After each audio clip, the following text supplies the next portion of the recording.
All right, folks, everybody in retirement has to have a plan for how they're going to handle down markets, bear markets down 20%, down 30%. How are you going to manage your way through that so you're not selling off um, equities, stocks, while the market is down? So I use an approach called the bucket strategy, okay? Buckets, okay? And I'm going to walk through a couple examples of that so you can see how it works, okay? I actually have three buckets: bucket one, two, and three. Bucket one is out of the stock market. These are in like money market funds, CDs, I bonds. Market really doesn't affect them. Okay, if the market goes down 20%, typically these don't move. You can have some bonds in there. Bucket two, let's go back to bucket one. I've got 4 years of expenses that I need from this money, 4 years set in bucket one. So in this example, I tried for easy math. Okay, I have $1 million. Okay, 200,000, and say I need $50,000 a year out of this portfolio. So I got 50,000 times 4 years is 200,000. Okay, then I have another 4 years or 200,000 in a balanced accounts. Okay, so this is 60% stock, 40% bonds. And this is to get a little better return, but yet to be protected a little bit. And then bucket three has 100% stocks, and this is where I got my growth, $600,000. Okay, bucket one is to get me through a 4 year down market. So the market goes down and doesn't recover for 4 years. Okay, bucket two is in case that down market goes 5, 6, 7, or 8 years. Okay, so this is my approach to handling 8 years down. So you may think that doesn't happen. Check your history. It does happen. Okay. Um, it, it just does. Okay. Look at history. I got videos on that. And this, like I said, is for growth. So let's just play out a few years. Okay. Let's play out few years. Okay. The first year, the stock market goes down 20%. Okay. What happens? Okay. So this bucket one goes, we spend $50,000. We pulled $50,000 out of that. Okay. Now, I'm putting 0% interest on these numbers. Okay, they're actually getting 3, 4, and 5, even a little above 5. But let's just, for simplicity, let's say it's 0. Okay, so 50,000 gets pulled out of bucket one, and then this 60/40 goes down to 180. Not quite the whole 20%. Not quite the whole 20%. And then this comes down the full 20%. It's down to 480. So what do I do with the buckets? I take no action. No action. Okay? I don't do anything. I just let bucket one is doing its job, trying to manage me through at least 4 years of a down market. Okay, boy, all right, the year two, it goes down 30%. Okay, bucket one goes down another 50,000 to 100. This 60/40 goes down to 140, and bucket three goes down to 360. This is not a good retirement, folks. Okay. Here I am, just 2 years into my retirement. My investment portfolio is down 58%. Most of that's market drop, but some of that's, I spent $100,000. Okay. So I'm down 58%. Things aren't looking good. Okay. But then the market recovers a little bit in year three. Okay. So again, I take $50,000 out of this because I need it to live on. This goes up a little bit, bucket two, because the market went up. This goes up 10%. Again, I take no action. So I'm going to go one more. Okay, then this stock market goes up 25% the next year. Okay, I pull out my $50,000. Bucket one's down to 0. Okay, took me through 4 years, right? 4 years of a down market. This recovered a little bit, the 173, still lower than what it originally started. And this one came up to 463, still less than this amount. So here, if we drew a line right here, we got 4 years of a down market. And basically, I took no action each year. I just let it go. So some people look at buckets and say it's too complicated. And I'm like, I don't understand it. I don't understand why this is complicated. But the market's still down. This market has not recovered. I do not have $1 million in these added up. Just don't have $1 million, so it hasn't recovered. Okay, so let's go into the next year. The market goes up 20%. Well, I'm already at zero here. I have to dip into bucket two. So bucket two, it was at 199 here with the 20%. I'm gonna pull out $50,000 out of that. It'll reduce that to 149. Okay, and this rose to 556. So my action was I took 50,000 from bucket two and moved it to bucket one to spend it.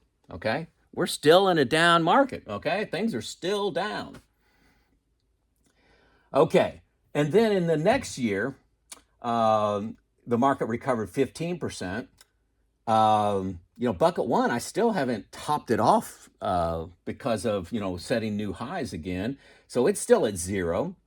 But I need 50,000 of spending money. So this time I took it from bucket three. Okay. See, bucket three is at 640. It's above this number here. And I'm going to pull out my 50,000 out of there, and it's going to be a little below. It's going to be at 590,000. So that's my spending money.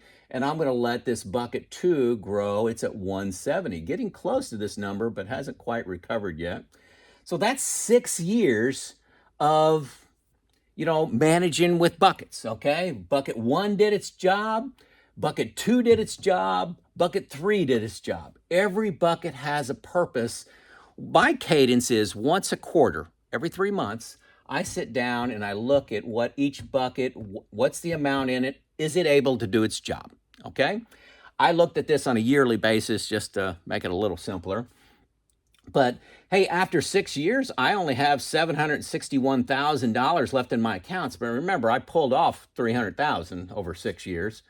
And this really highlights sequence of return risk.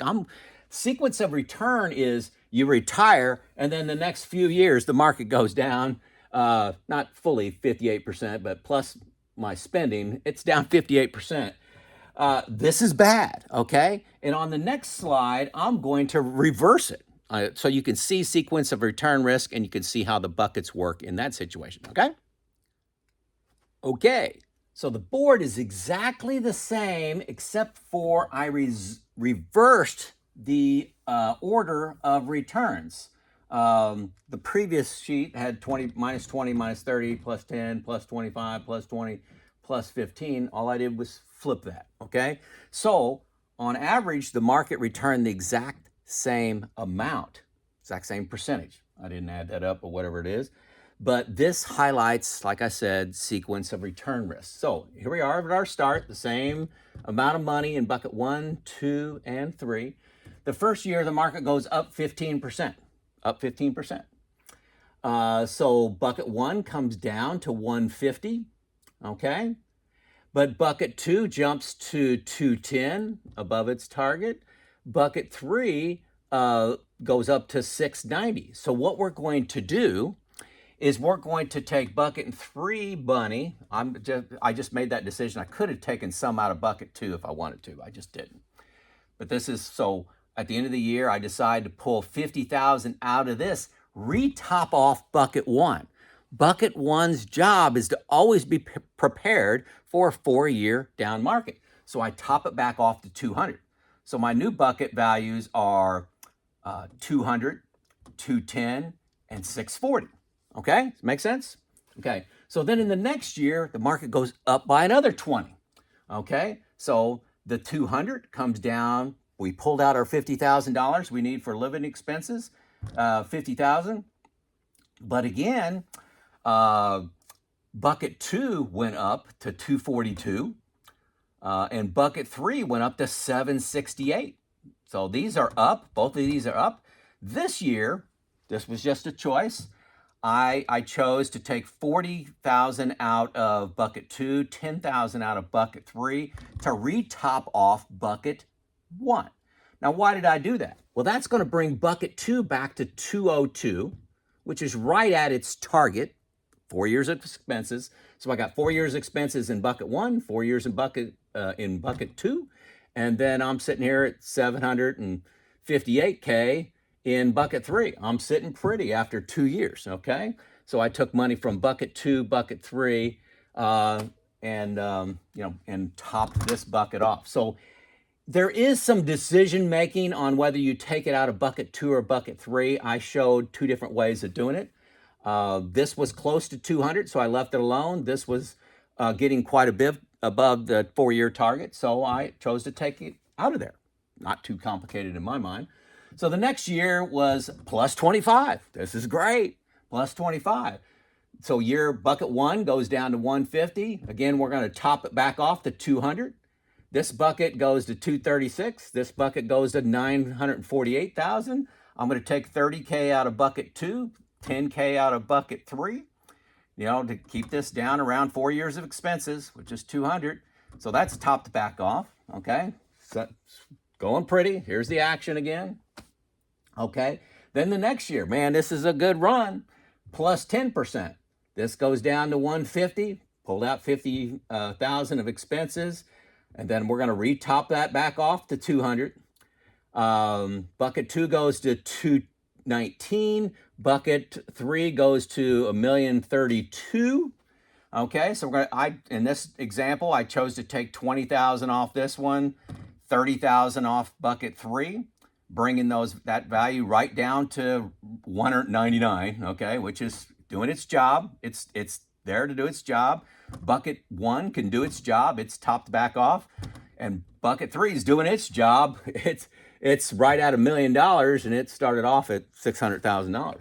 All is right. A lot of action here, taking action every single year because the market is going up, and I'm preparing for the 4-year or even the 8-year bear market. Make sense? Okay. Oh, now tough times ahead. We're going to go down 30%. So again, bucket 1 goes down 50,000 from 200,000 to 50,000, or to 150,000. Bucket 2 went down. Remember, it's 60-40, so it's not going down the full 30%. I did a percentage of that. It's down to 170, and bucket 3 is down to 701. I take no action. Bucket 1 is doing its job. These are both down, right? Leave it alone. Leave it alone. The next year is down 20%. So bucket 1 goes down another 50,000. Bucket 1 is doing its job. It's in the bear market. This one goes down to 148. This one, bucket 3, goes down to 561. Again, I take no action. I let bucket 1 do its job. These two are going down a little bit, taking a little bit on the chin. Again, this is 60-40. This one's 100% zero. I've got, at the end of 6 years, pulling out 50,000 a year, just by sequence of returns, I've got 809,000 in here versus these flip-flopped on the previous whiteboard. Just the sequence of returns switched. I had 761, so $48,000 to the advantage of just the luck. And also, one of the things to note here is who knows what the market's going to do. No promises at all. But you had 4 years of a good market, 2 years of a bad market. Good chance coming up after these two massive down, there's going to be an up year. There's going to be an up year, okay? So we're sitting there at 809 with it going, kind of, the likelihood is it's going to go up. History says it's going to go up from there, where this 761, remember, the negatives were up front, the positives were down low. Good chance that 761 is headed down because you've had a 4-year good run, okay? So huge impact. If I would have just played this out 12 years, that 48,000 would just, I think, explode. So that's showing you sequence of return risk and showing you how buckets are moved around. So often people in the comments say they just want to top off bucket 1 every year. No, that's not what you do. You look at it each year and decide how, if each bucket can do its job, okay? Bucket 1's to manage you through a 4-year bear market. So you move money when you can. When the market's up, you move money over. When the market's down, you don't. Hopefully that makes sense. If you got any more questions about buckets, keep them coming. It seems like every video I make on buckets, I cause more confusion. So I'm trying to help with that to show an actual 6 years, 2 different ways. Okay? This is Joe out.